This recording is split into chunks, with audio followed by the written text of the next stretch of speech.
So Arzia and I have been discussing education and neurodiversity, bullying at school, and we seem to be kind of on the same page when it comes to the system being broken. The friend that I was discussing with, she told me that we've got it all wrong. Romeo and Juliet is not meant to be a passionate, romantic story, which is what we all associate with. It's actually showing the madness of teenagers and the inability of them to understand about the feud between the two families.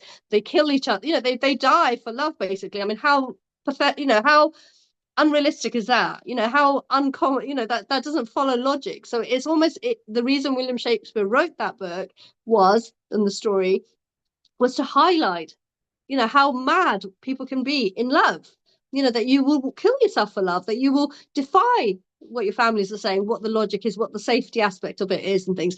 And that's what it's supposed to teach us, but we don't learn that. We romanticize it. So anybody who thinks of Romeo and Juliet is, forbidden love, and it's amazing, and we all want that kind of love, but it's not realistic. And we are not doing our children favors by encouraging that kind of behavior, and by encouraging it's so romantic. She's up on the balcony and I'm going to serenade her from below.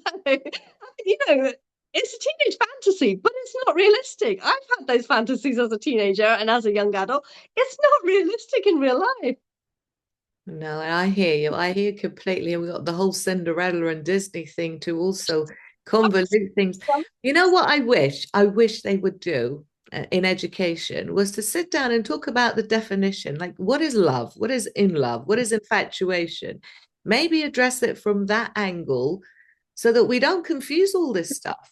I Because think that they do, though. I think they do talk about it. In English language. They will go through different words and things, and they will examine it. What I think that we are really, really lacking, and coming from the fact that I run a domestic violence service and for traumas and survivors and so on, we don't teach enough about abusive relationships, about like narcissism and psychological abuse and the non-physical forms of abuse, emotional abuse, financial abuse, sexual abuse. We need to be educating children. So where they are teaching William Shakespeare, Romeo and Juliet, and Leonardo DiCaprio, perhaps we could use that time really usefully and teach them about unhealthy relationships. There will be a lot of children at the age of 11, 12 about to embark on their first relationships.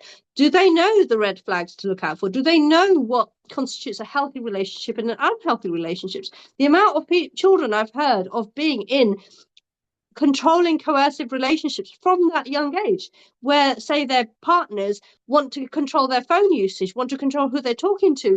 If they don't respond straight away, they're going to get a consequence of that. This is what we should be teaching our children. This is what will then help them in the future when they go on to adult life, into the big wide world. What should they be looking out for? What should we, the story of Gabby Petito? I mean, that is everybody in the world would have heard about Gabby Petito, that poor, beautiful blonde girl goes off and then is killed by her abusive partner. This is what we need to teach our children. What is safe? How do they stay safe when they are out in that world, when they are embarking on these relationships? Who is a narcissist? Who is a psychopath? Who is an abuser? What do we need to know about this? There's another story close to home, almost mirroring Gabby Petito, that I'm trying to sort of like help the victim. What are the signs that as neighbors, as community members, as that we should all be looking at for school teachers, all of the professionals that are around, all the adults? We all have a duty of care to protect everybody around us. If we see something untoward, we have a duty of care to get involved. There's a thing called bystander intervention, and I did a course on it where it says that people are less likely to intervene if nobody else does. So the first person who speaks up, they will then give almost permission to everybody else to get involved. Otherwise, people don't get involved. You could witness a domestic violence situation. You will not say anything. It's less likely that people will, unless somebody else stands up, because you never want to be that first person. yeah, there is that. And plus, we have this different culture here, don't we, where there's a lot of reservation.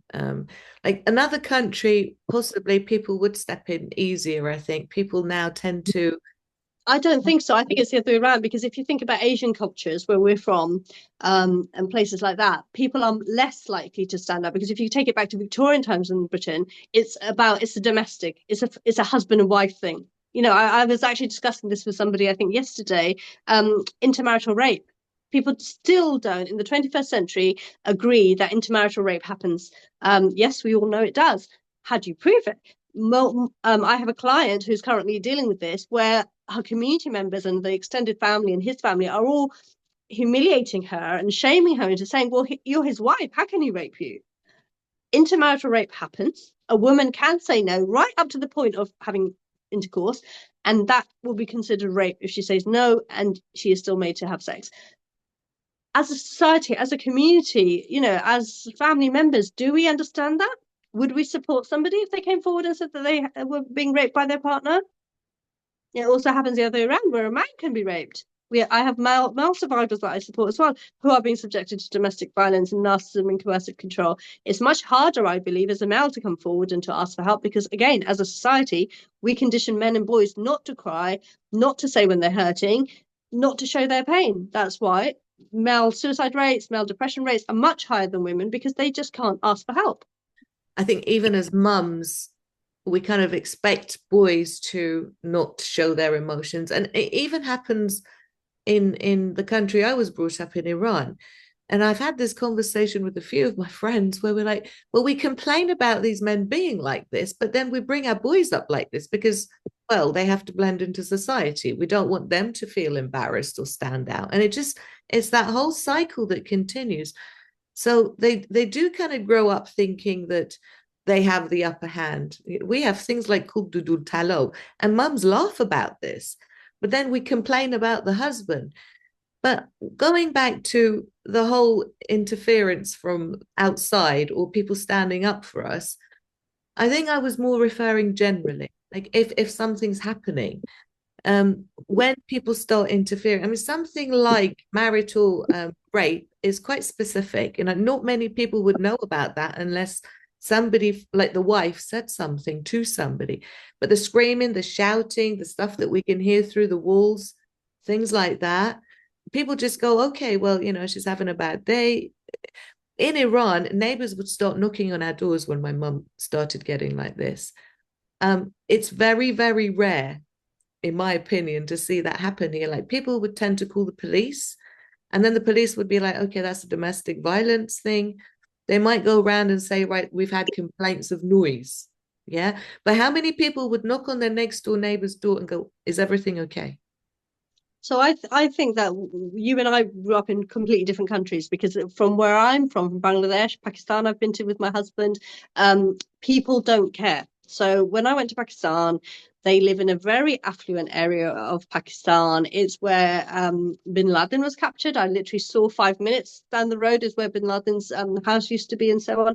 So it's one of the richest areas of Pakistan. They're all highly educated. They have an army encampment, and yet domestic violence and abuse is so prolific there. I was absolutely shocked. So in this particular family, where it's highly educated people, the women are also educated and stuff, it is rife, and nobody will stand up for it. So I was the one going there in a house full of 40 people saying, this is abuse. You cannot treat your women and daughters and nieces and people like that.